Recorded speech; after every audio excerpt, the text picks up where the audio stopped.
During the month of September 2015, the One Love media team embarked on a journey to document the stories, struggles, hopes, and visions of a community deeply impacted by deportation, the Southeast Asian community.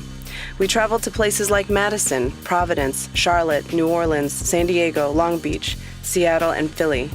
We slept on couches and floors in the homes of people we considered family, interviewed Hmong, Lao, Khmer, Vietnamese, Mien folks. We interviewed monks, elders, young people, people with deportation orders, their family members, community leaders, community organizers. We held meetings in kitchens, living rooms, temples, and coffee shops to raise awareness about a new strategy, a new plan, a new way for us to work together as a community to end deportation. What do you love about our community? I love so much. I love it so much. But I'm Khmer. The culture. Camaraderie, I guess.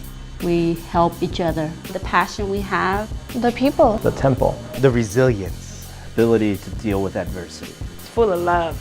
Deep history of resistance. We're all working together to do something good. It inspires me, touches my heart. Our community did not die out like people wanted us to. Shoot, I love everything about my community. In 1996, the U.S. passed immigration laws that came down hard on immigrants with past criminal convictions. But people couldn't be deported until 2002, when the U.S. secretly signed the repatriation agreement with Cambodia. It happened quickly, and there was no community input.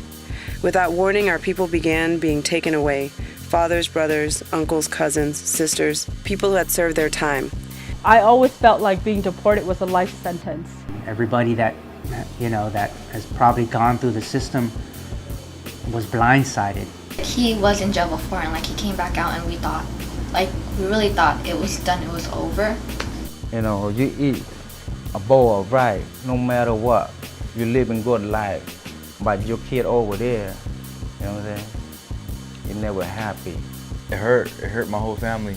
To run away from a third world country that was so poor and to escape death and starvation and to come to this country and to raise your kids in such a condition, and then to see your child get deported back to a country you ran away from. In 2007, the U.S. pursued a repatriation agreement with Vietnam. But leadership in the Vietnamese community had seen the impact on the Cambodian community. Families torn apart, children growing up without fathers, sisters without brothers, so they made an agreement with specific criteria that protected the refugee community, so that basically nobody who had experienced displacement due to the U.S. wars in Southeast Asia could be deported back. Before, we had a different strategy where we tried to target comprehensive immigration reform. That was very difficult. The way this stuff works is, if it doesn't work, you try something new.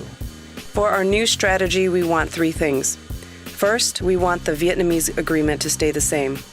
Second, we want the Cambodian agreement to be revised with the provisions that protect our community members that came to the U.S. as refugees. We want the agreement to take on the language that already exists in the Vietnamese agreement. And we want those provisions to be applied retroactively. Finally, there currently is no agreement between Laos and the U.S., even though folks are still being deported. If there is an agreement, we want the agreement to reflect the Vietnamese one and to be applied retroactively, based on the shared history of displacement and war. Southeast Asian Americans, we can really stand with each other, and it's a really good opportunity to really show that there's a lot of similarities in the struggles that we've all encountered, but there's also a lot of similarities in the solutions that we can utilize to fix the problem. If we band together and if we are united, then I think this is the movement. It's been needed at this at a political level, it's been needed at a street level, it's been needed at a prison level, it's been needed at all levels, just to see that it's building right now at this level right now, it's very inspiring. And I hope all the homies from every state hear this, we gotta reach out and unify together in order to get through all this. Because if there's anything that we know about being refugees, is that love is what keeps us alive. We have to do the work in our own communities. I always believe that. We got to do work at home.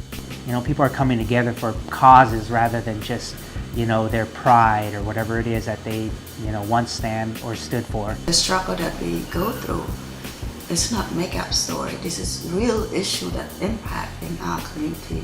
We need to address our concerns instead of waiting for somebody else to address our concerns for us. I care about human rights or fair or not. It's not fair. After the Vietnam War, millions of families were forced to flee the only place they ever known as home. And seek a refuge, a matter of life and death, to refugee camps like the Philippines and Thailand. With the future uncertain, stomachs stay hurting, awaiting sponsorship, a new life that would be perfect. America, land of the free, low income housing, drugs, crime and poverty. PTSD, trauma from what we seen, the culture, the language, we didn't know a thing. Been through hell, still get no love. Ain't no program help people like us growing up. There's no rehabilitating and systems orchestrated to keep the poor in school to prison pipeline mazes. Nah, this is not rap, no. Call it rhyming truth. We the new faces of the inner city youth.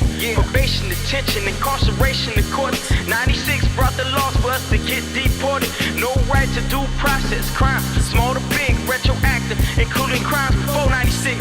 See, families torn, communities mourn. Ain't no way for fam to come home. Nope. Sent to a place unknown to survive on their own. When will the trauma be over?